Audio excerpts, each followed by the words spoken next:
Quem é que não reconheceu o grande amor de sua vida depois de 7 episódios? Quem é o novo vilão que vai revirar essa história de cabeça pra baixo? E quem é que vai praticamente ter um ataque do coração assistindo a reta final desse dorama? É você mesmo. A Coreia tá emitindo atestado de óbito pra todos os dorameiros dessa semana e você vai descobrir o porquê disso no vídeo de hoje, abreviando os episódios 7 e 8 de Alquimia das Almas 2, Luz e Sombras.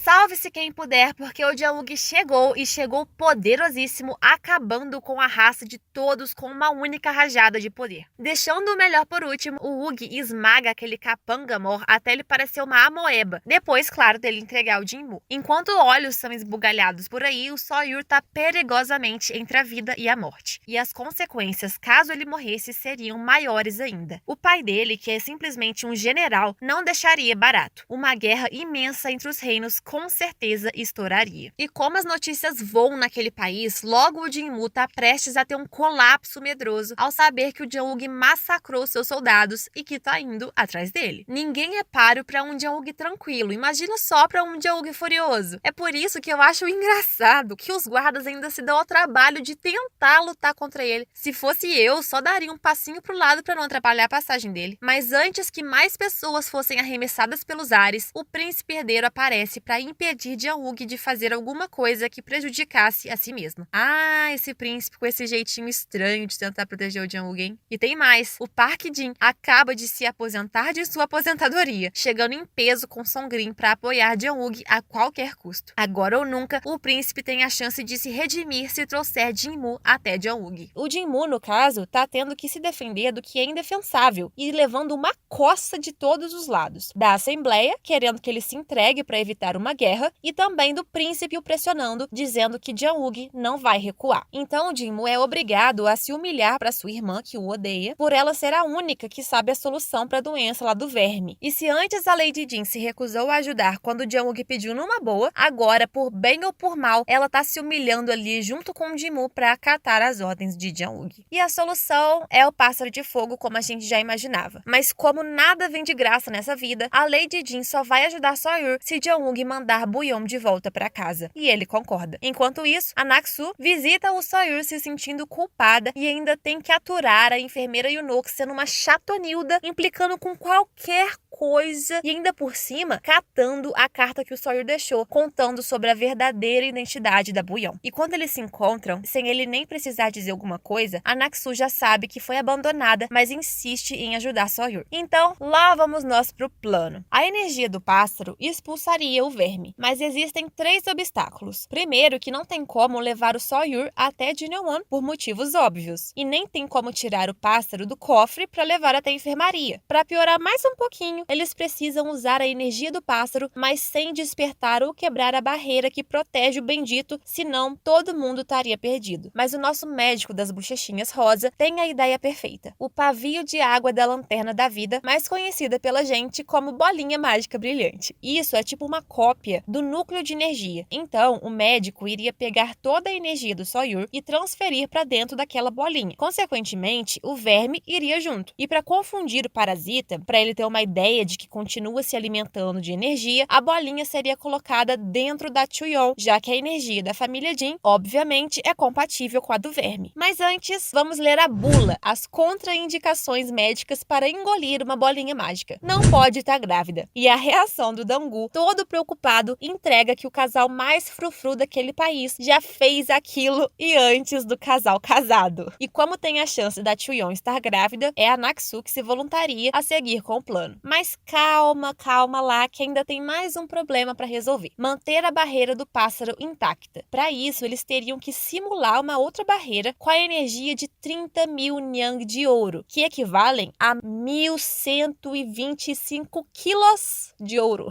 Muito ouro, inshallah, ô pássaro caro esse, hein? Aonde que eles vão arrumar isso tudo? Ah, pois bem, com o homem mais rico do país, o Jang, que recebeu recompensas durante 3 anos por caçar os trocadores de alma alma e acumulou várias e várias barras de ouro. Agora, sem mais empecilhos, o Soyur tá pronto para ser salvo por seus amigos e pelo poder do capitalismo. O verme e a energia dele são sugados para dentro da bolinha, que em seguida vai parar dentro de Naksu, que não pode engolir ou abrir a boca. E é nessa situação mais improvável possível que a Naksu e o príncipe se encontram e conhecem as suas verdadeiras identidades. A xamã não é xamã e o servo não é servo. E o mais engraçado é que, sem poder dar uma única palavra, as expressões e a fofura dela ficam ainda mais fortes. O Jang-wook chega e descobre que os dois já se conhecem, que eles se aproximaram por causa da tartaruguinha e que ela reclamou muito dele pro príncipe, desceu a lenha mesmo. O tupetudo também não perde a chance de provocar, causando borbulhas de ciúme no Jang-wook ao pegar Naksu no colo para colocar ela dentro da barreira, deixando o Jang-wook assim, abismado, sem acreditar no que ele tá vendo, enquanto os dois parecem bem próximos e distribuem sorrisos um pro outro. Mas bem, né, gente, vamos lembrar que o Soyur tá lá morrendo, então vamos ao que interessa. Eles começam um ritual para usar a energia do pássaro, que é toda absorvida por Naksu. É preciso fazer um corte para que o príncipe finalmente retire e mate esse maldito verme. E mais uma vez, ela tem a sensação de voar quando o Jang-wook a pega no colo e deixa o príncipe pra trás, que também tava esperando ser carregado.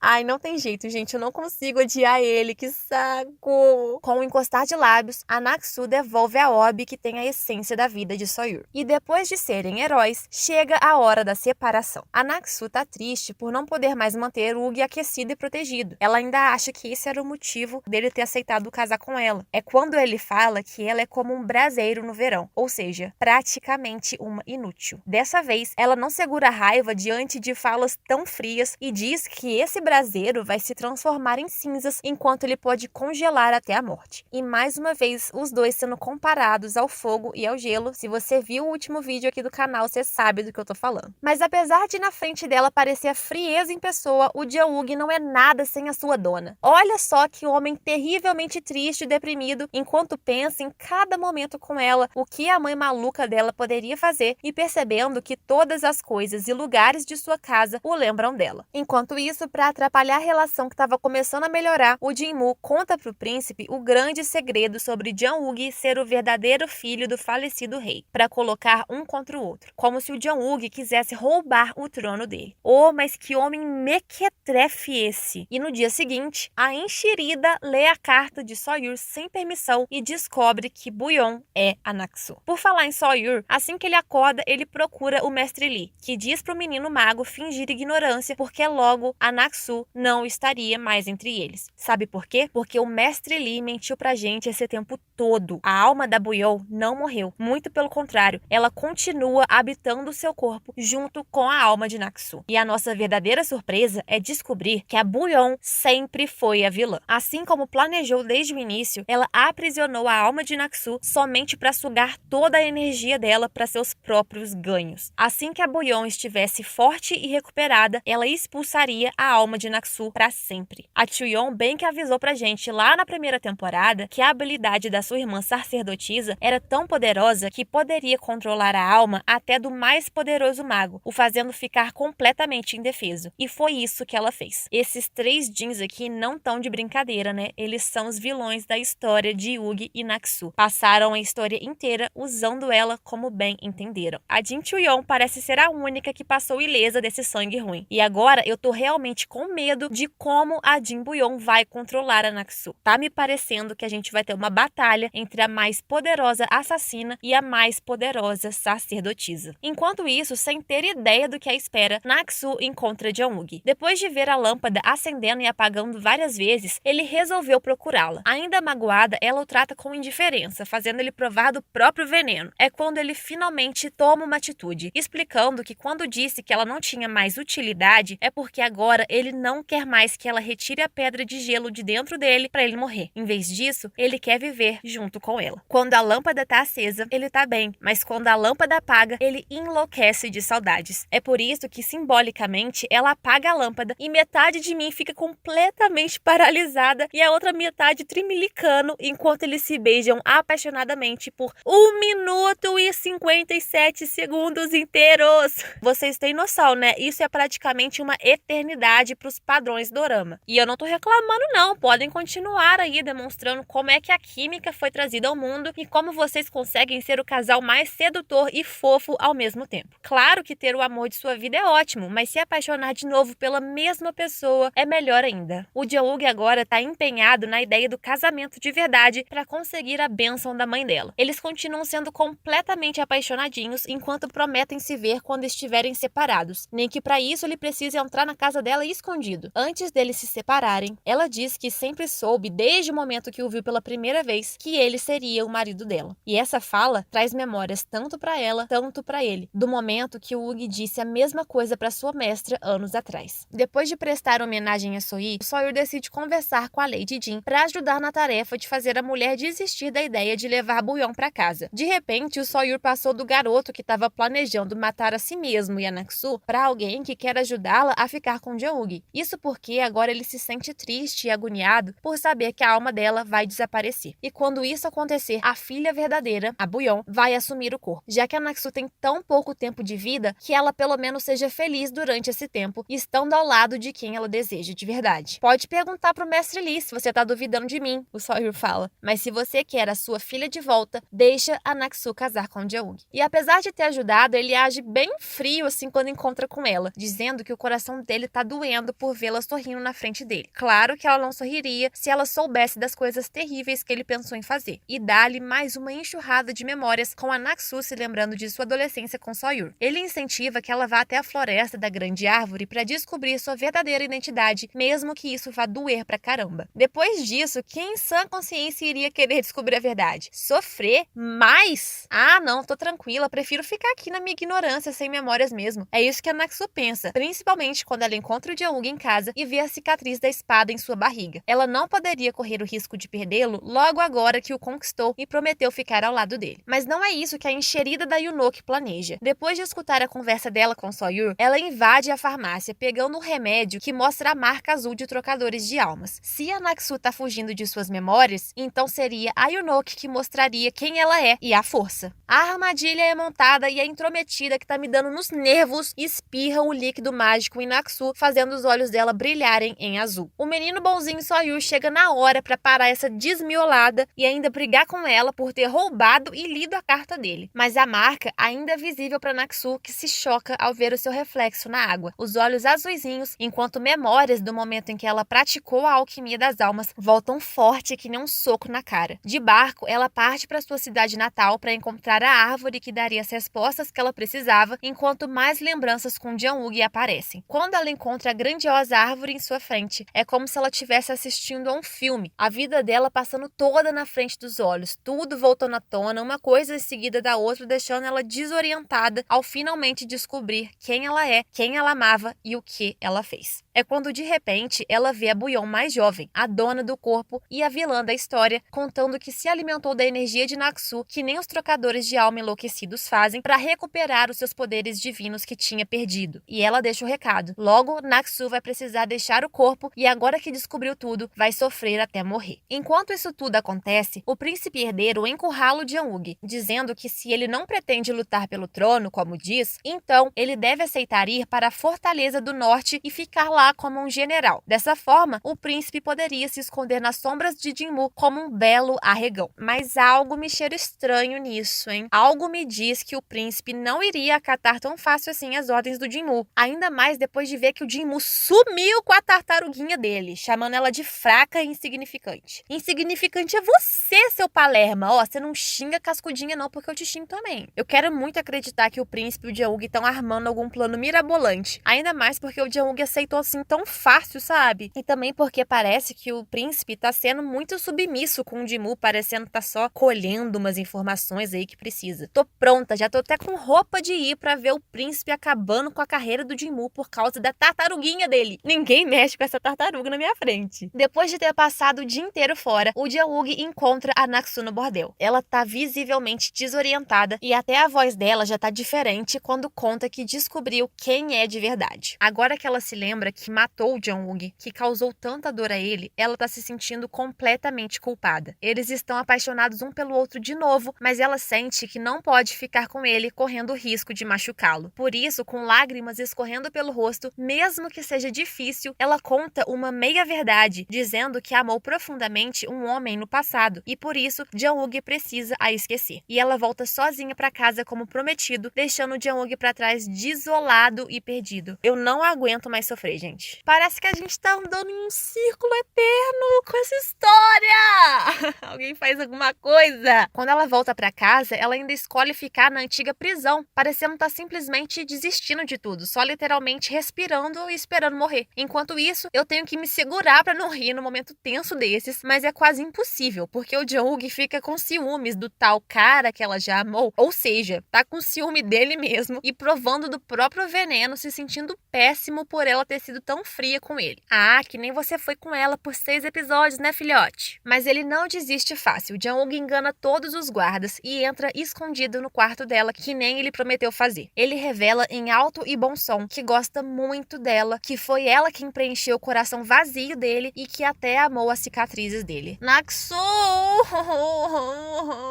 Ele avisa que tá pronto para ir para Fortaleza do Norte, mas promete voltar mais cedo do que o esperado e vai estar esperando por ela. Quando ele sai, ela derrama todas as lágrimas que tava lutando muito para segurar. Imagina só o quanto ela não deve estar sofrendo, né? Ao descobrir que ela se tornou a maior dor do homem que ela mais ama. Depois de 3 anos, o Jang-wook finalmente tá se permitindo amar de novo e eu não consigo aceitar que eles vão ter a coragem de fazer ele perder ela de novo. Não tem perdão se uma patifaria dessas acontecer. E sabe quem poderia evitar que isso acontecesse? Ah, adivinha. Te dou 3 segundos. Pois é, o Mestre Lee. O Mestre Lee sabe que existe uma magia proibida, tipo a alquimia das almas, que um mago tão poderoso quanto o Jang-wook poderia praticar. Esse feitiço permitiria o Jang-wook se livrar da alma de Buyeon e manter só de Naksu dentro do corpo. Mas fazer uma escolha dessas seria muito agonizante e terrível para qualquer um, inclusive para o Jang-wook. Por isso, o Mestre Lee nem contou sobre esta possibilidade. Ai, ai, eu amo que todo mundo nesse dorama toma a decisão pelos outros. Cara, mesmo que seja difícil, deixa ele decidir, sabe? Enquanto isso, o príncipe herdeiro continua dando corda pro Jinwoo, descobrindo coisas sobre o ritual da chuva, sobre a organização secreta dele e dizendo que tá fechado com o Jinwoo pra tudo, querendo ser tão poderoso quanto o Jang-wook. E fora dos muros do palácio, o plano do caos de Jinwoo dá certo, enquanto a população entra em desespero por ver mais daquelas estátuas de pássaros secando o lago. Olha, o diabo trabalha, mas o Jinwoo trabalha mais ainda, hein? Ele se encontra com a sua irmã e agora é vez dele humilhar ela, avisando que não será nenhuma sacerdotisa da família dela que vai dançar no ritual da chuva que tá chegando em pouquíssimos dias. Ele diz que ninguém da família dela tem poder suficiente para isso, muito menos ela, porque ela tá envelhecendo e os poderes dela não são mais os mesmos, e todos da Assembleia já concordaram com isso. Mas se tinha alguém que tava entregue, querendo só sobreviver trancafiada, esperando a hora da morte, as coisas mudam quando a Naksu escuta o nome de Jinwoo durante uma conversa. Eu conheço esse olhar e ele não é da Buyeon. A Naksu se lembra de tudo, inclusive que Jinwoo a transformou em uma assassina, que a usou e que a matou. E agora chegou o momento dela mostrar a ele para que veio a esse mundo. Mas antes de se encontrarem, ela encontra a ícone, a maioral, a personagem principal dessa temporada, a tartaruga. De fato, a Cascudinha tem uma energia especial, a energia da tartaruga negra, que guia as pessoas perdidas na direção certa. E ela foi até Naksu para ajudar a encontrar seu caminho. Por isso, ela chega para enfrentar o Jinwoo. Nem que para começar o processo de derrubar ele, ela precise ajudar a sua falsa mãe a não perder o controle de Jin Yeon. Para isso, ela precisa provar que existe uma pessoa forte o suficiente na família. E essa pessoa é ela mesma. Mas é óbvio que o Jinwoo duvida disso e decide primeiro testar se os poderes divinos dela estão de volta. Só que esse teste parecia mais um convite para morrer. Ela precisa entrar nessa prisão mágica que aprisiona os mais perigosos trocadores de alma, que foi criada pela sacerdotisa Jin Soran há 200 anos. A Naksu precisa entrar lá para procurar a placa que o Jinwoo jogou lá dentro. Mas os fantasmas aprisionados poderiam matá-la, assim como já aconteceu com outra pessoa que entrou. Então é claro que a Lady Jin ia ficar meio apreensiva, ela não quer deixar a menina entrar. É quando a Naksu joga uma bomba pra cima dela em um piscar de olhos, aproximando de fininho e sussurrando pra mulher acreditar nos poderes da filha dela, porque ela vai encontrar a tal da placa e as duas vão voltar, não importa o que aconteça. É nesse momento que a Lady Jin percebe que a Naksu tá completamente de volta. Antes de seguir em frente, a Naksu lança o seu olhar afiado pro príncipe herdeiro enquanto segura a tartaruga dele nos braços. Ela passa pelo portal junto com a Cascudinha e vai parar em um mundo estranho. Ela segue a tartaruga da praia até a floresta, onde alguns alguns fantasmas assustadores começam a rondar. É quando ela encontra um esqueleto e dentro dele uma esfera brilhante. Pelo amor de Deus, de quem é esse corpo? Não adianta, parece uma coisa nova, já tá todo mundo fazendo teoria, né? Essa aí é a Naxu do futuro? Ou é o corpo do Jang-wook, já que é aquela coisa brilhante, parece a pedra de gelo, tá inclusive na mesma posição do coração. Curiosa, ela estende a mão para pegá-la, mas dessa vez um fantasma mais violento aparece na frente dela, possesso pela aproximação, como se estivesse protegendo aquele esqueleto, e começa a persegui-la. Dentro dele tem um brilho vermelho que parece estar sendo atraído pela Jade azul que está com ela. Aí eu já penso, será que esse aí é o espírito do Jang-wook morto no futuro? A pedra de Jade continuou com ele mesmo depois de morto? Até pode ser, mas o Jang-wook do presente aparece para a salvar no último segundo daquele ataque fantasmagórico. Ele destrói o fantasma e quando a encara, ele percebe a marca azul nos olhos dela, enquanto pergunta quem ela é de verdade. Eu vou ter um piripaque. Eu tô meio brava, viu? Que eles estão enfiando mais mistérios, sendo que a gente já tem uma coleção pra resolver em 2 episódios. E eu não suporto mais esse sorrisinho ordinário do Jin-woo. Eu tô depositando todo o meu apoio pra Naxu enfiar uma espada no coração dele. Se o seu atestado de óbito atrasar e você ainda estiver vivo pro final dessa história, eu te espero aqui no canal pra gente provavelmente chorar junto e se descabelar nessa despedida. Não se esquece de curtir e de se inscrever no canal. Até o próximo vídeo e tchau!